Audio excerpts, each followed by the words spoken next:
Hey, you may not know this about me, but I have a sword collection. I was going to show it to you for the Family Five today. So these are my swords in here. Some of them. Let me unwrap, show you a couple. All right.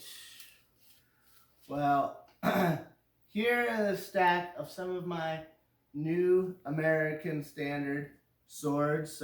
Here's a 95 and some 2020s, and then this is an ESV. Then I've got a New King James and a New Living Translation. This one's great for elementary age kids and people just learning the Bible. Here's some cool things that I borrowed these from church to show you. There are some swords that will have notes in them that teach you how to use the sword. And that is really cool. I've got some daggers too. I want to show you those.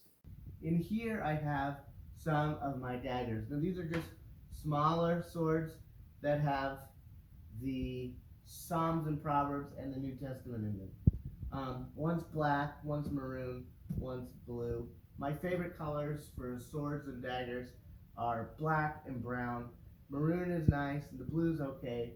And I want to show you some also that they have swords that they make just for kids. Okay, I have some swords for kids here. So they make swords for real young kids. If you're a young kid, this is the kind of sword you need. Nora, this is her sword. You can find all these swords downstairs in the church, in the area where we keep our swords for kids. Here's the sword that Angie Mers likes. They got these graphic novel swords that are just amazing. Definitely great for elementary and even junior high age. You have swords that just have even one story of the Bible. And just like they have swords for adults that teach you how to use the sword, they even have that swords with instructions on how to use it for kids as well. Now you may say, Ryan, you are clearly showing us Bibles. Why are you calling them swords? Well, today in Summit Kids, they're talking about the armor of God, and they're up to the sword of the Spirit, which is the Word of God. This is a sword. I want to read to you about one of the greatest sword fights in the Bible. Jesus versus Satan. So, Satan comes along and he's like, Jesus, I know you're super hungry because you haven't eaten in like 40 days. So why don't you take these stones and turn them into bread? And Jesus is like, no. The scriptures say that people should not live by bread. That people don't live by bread alone. And then Satan's like, hey, I got a great idea. Why don't you worship me? The scriptures say, worship God and serve him only. That's what Jesus answered.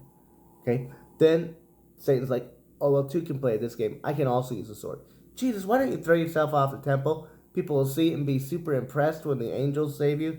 Because it says in the scriptures that God will send his angels to protect and guard you, and they will hold you up with their hands so you won't even hurt your foot against a stone. Why don't you do it, Jesus? Jesus is like, the scriptures also say you must not put the Lord your God to the test. This is a sword. And just like other swords, we can practice with this sword. We can read it all the time. And we can find out how best to use it. And we can learn a bunch of different moves so that we also can be great sword fighters. And I hope that's something that you want to do and something that you have great success in.